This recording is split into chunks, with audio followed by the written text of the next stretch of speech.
Assalamualaikum warahmatullahi wabarakatuh. Waalaikumsalam warahmatullahi wabarakatuh. Bismillahirrahmanirrahim. Alhamdulillah. Allahumma shalli ala sayyidina Muhammad wa ala alihi wasallam.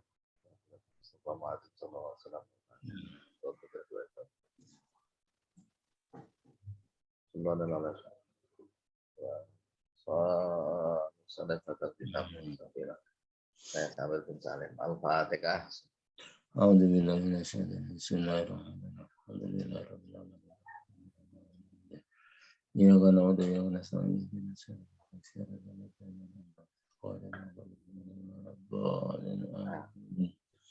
Lanjut. Nah, ini yang diharamkan ketika haid. Nah, kalau ini yang diharamkan ketika batal wudhunya, yang diharamkan ketika junub atau hadas, yang sekarang yang diharamkan kita haid. Ini jadi digowong wedok nih, tapi karena saya uang lenang, yang mendengarkan yang laki-laki ya bisa mengandani. Wa yahrumu bil haidi ngasyratu asya. Ya, hal yang diharamkan bagi yang sedang haid ada 10 hal yang diharamkan ketika wanita itu sedang haid. Gitu. Siji, yang pertama as-sholatu sholat, tidak boleh sholat. Orang haid tidak boleh sholat. Karena baik libur biasanya 1 minggu. Ada masa libur 1 minggu tidak sholat. Kalau pengen libur sholat atau abot, pengen tarawih ya haid gitu. Tapi ya perempuan, kalau kita laki-laki ya bagaimana kalau orang itu berganti kelamin gitu misalnya. Ya nanti tetap dilihat dominannya mana. Kalau aslinya itu laki-laki, kalau jadi perempuan biasanya tetap nanti hukumnya itu laki-laki karena kodrat perempuannya paling tidak ada. Jadi kan kalau perempuan itu tidak tumbuh kumis, tidak tumbuh jambang, tidak tumbuh payudaranya juga besar. Itu banyak. Biasanya kalau laki-laki berubah dari perempuan ya tetap tidak seperti itu. Tidak bisa tumbuh payudara dan lain sebagainya, hanya berganti kelamin toh. Sehingga mayoritas ulama itu masih menghukumi itu sebagai laki-laki. Hanya bentuknya saja kelaminnya yang berubah. Mereka juga tidak haid. Kemudian buat tawafu yang kedua adalah tawaf mengitari Ka'bah ketika haji, tidak boleh tawaf. Nah, kemudian biasanya kalau pas wanita itu naik haji kok dilalas pas jadwalnya haid, itu biasanya kebanyakan kalau sebelum naik haji itu dikasih obat dulu biasanya loh. Obat biar tidak haid gitu. Kan wah waktunya harus melaksanakan rukun haji tapi haid. Kemudian yang ketiga wa masul mushafi, memegang Al-Qur'an, tidak boleh pegang Al-Qur'an. Yang kemarin saya sampaikan orang batal wudhu saya tidak boleh pegang. Hampir sama dengan sampai dengan ke 5 ini hampir sama dengan yang kemarin batal wudhu dan juga ada selama masul mushafi tidak boleh pegang Quran. Wa hamluhu apalagi ya. Orang pegang aja tidak boleh kok membawa. Tidak boleh membawa Al-Quran. Ya, batal wudhu juga tidak boleh. Kemudian walub sufil masjidi. Ini tidak boleh berdiam di masjid. Kalau zaman dulu, zaman dulu itu kan belum ada softtek ya, belum ada softtek gitu, sehingga kalau mereka itu haid ke masjid ya dikhawatirkan nanti ya mengotori masjid. Kemudian wa qiraatul Qur'ani, membaca Al-Qur'an tidak boleh membaca Al-Qur'an. Orang haid tidak boleh membaca Al-Qur'an. Sholawat doa boleh. Ya penggantinya itu biasanya itu. Sehingga ketika di Rasulullah itu kan mengatakan wanita itu ibadahnya tidak sempurna. Kenapa ya? Karena haid itu kalau sedang haid kan tidak boleh sholat, tidak boleh puasa, tidak boleh membaca Quran, ya, tidak sempurna. Kemudian wasaumu, tidak boleh puasa. Nah, ini enak ya, Pak. Ya, puasa Ramadan bisa libur kalau sedang haid. Buat tolak cerai. Jadi ketika wanita itu sedang sedang haid tidak boleh ditalak, nunggu selesai dulu. Karena kadang begini, jadi orang wanita haid itu biasanya kan emosinya tidak terkontrol, emosinya yang kurang terkendali gitu. Sementara kalau seseorang itu talak atau mentalak dalam posisi sedang marah itu kan tidak sah. Ya, tidak sah. Kalau posisi harus dalam kondisi sadar gitu. Sadar dan emosinya itu terkontrol. Jadi buka ampun taito. Kemudian yang ke-9, Waduh kabeh. wal mururu fi masjidin in khafat talwisahu. Tidak boleh berjalan di dalam masjid. Tadi dikhawatirkan ya. Berdiam aja tidak boleh kok. Berjalan juga tidak boleh. Jadi dikhawatirkan kalau dia dulu waktu tidak ada softtek. Kalau sekarang sudah insya Allah terjaga, ya, terjaga.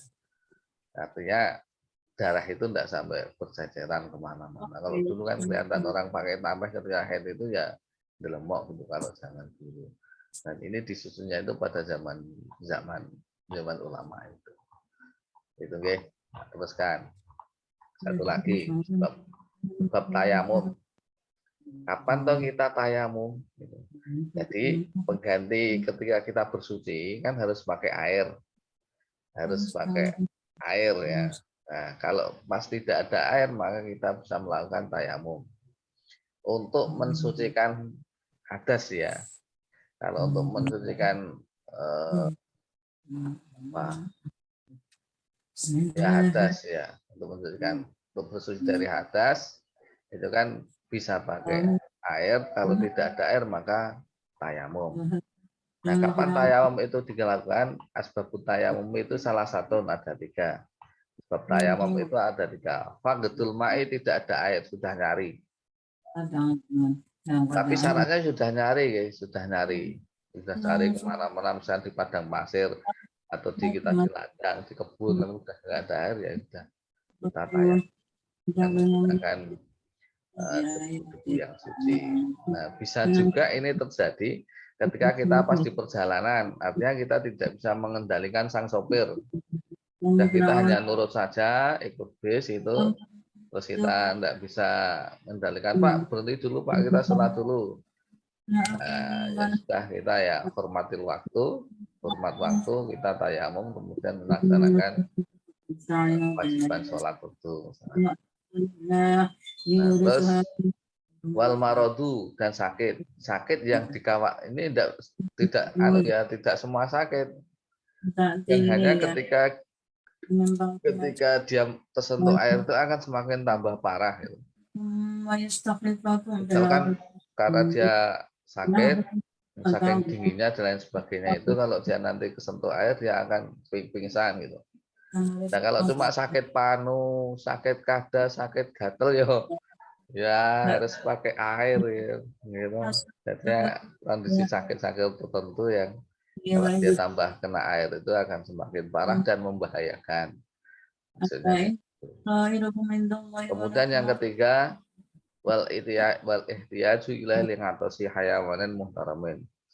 Nah, ini terhadap air karena dahaganya hewan yang dimuliakan.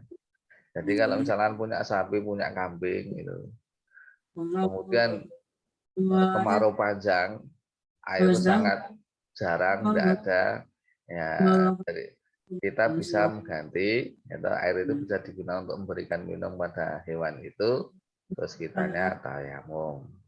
Karena nanti setelah ini, itu ada hewan-hewan yang tidak dimuliakan.